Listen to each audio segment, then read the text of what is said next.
Hello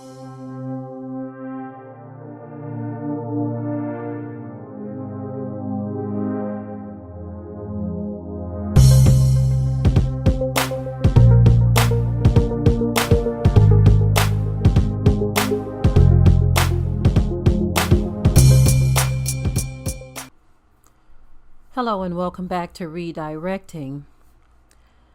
I kind of wanted to weigh in on the story of Kobe Bryant's funeral and the fact that his parents, Joe and Pam Bryant, were not openly acknowledged at this public funeral. I know this is a lingering story that seems to have touched the hearts of many worldwide. So many angles and elements of this story, the tragedy of it all, and all of the feelings and emotions that have been conjured up in both the black and white community. It's definitely something that was triggered by the death of Kobe Bryant and all of those who perished with him. Definitely something that was triggered. And the biggest part of that was Kobe and his existence in the black world and his existence in the white world.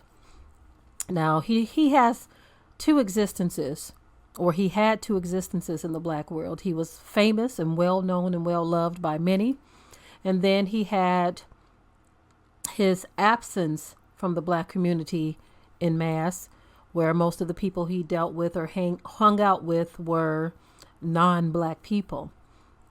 And so basically, this is where a lot of the soreness comes in, because we are looking at his parents losing a son, but they didn't even gain a mention or much of a mention at the funeral. Usually if someone dies and the parents are alive, they are definitely acknowledged a lot greater than what we saw here. Now, there were those who acknowledged him after the fact, people who knew the family, famous people that came up to them after the fact, but during the course of this very public memorial, they were not acknowledged. Now, some news outlets are saying that they made a quiet appearance. Okay. That is a way to spin it to kind of get the negativity off of the story. They'll say that the parents made a quiet appearance. Now, we all know that at a funeral, there is a program that is followed. And being the parents, of course, they're going to make a quiet appearance, because if no one calls on them, what are they going to do? Say, hey, we're the parents. Can we speak? This was a very intentional thing. Now, there was some friction in the relationship between Kobe and his family, with Kobe and his parents. There was a number of different things that happened. They didn't agree with who he had married. There was the selling of his items. There was the clear difference that was made between Vanessa's parents and Kobe's parents. There's a number of different things going on here. But at the end of the day, as many people who are upset by this whole thing, at the end of the day, the point of the matter is there would have never been a Kobe Bryant if there wasn't a Joe and Pam Bryant. And so often we see these types of things happen to where they try to X you out, right? Now, we know that this venue was probably put together by non-black people. So whoever put the program together, whether they assisted black people or it was all them or it was a group of people who put this together, I do believe that it was in bad taste that they not even acknowledge in any length the parents of Kobe Bryant. I mean, after all, Joe Bryant himself was a basketball player. Before there was a Kobe, there was a Joe, his father. As some pointed out, you can clearly see the pain in his father's eyes. I'm going to just read,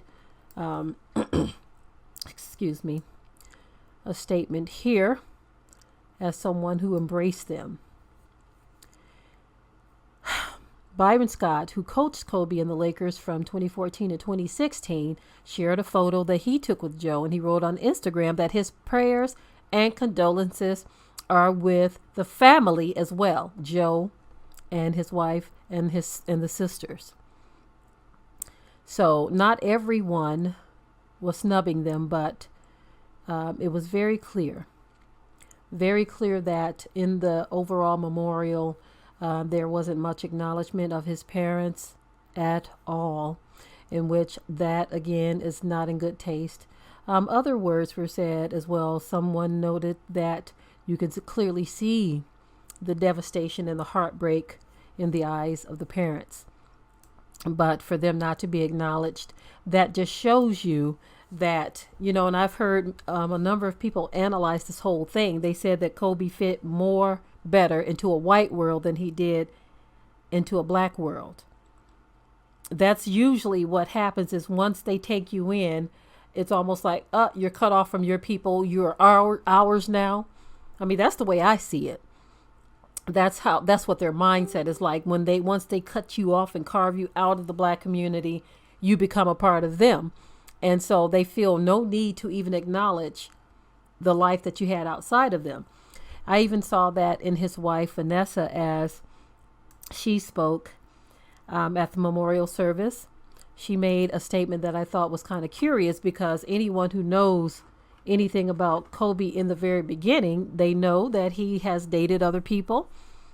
There was even a young woman I remember from many, many years ago that said that she and Kobe were engaged, but she had no idea. She learned with the rest of the world that he was no longer engaged with her, but marrying Vanessa.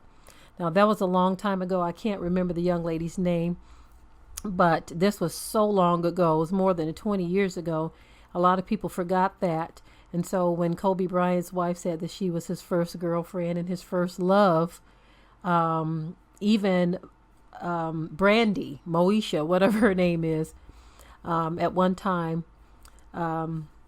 they had a thing. It may not have been very long, but they clearly had something that may not have been too serious, but it was there, right? I don't know how serious it was. All I know is that they were close at one time.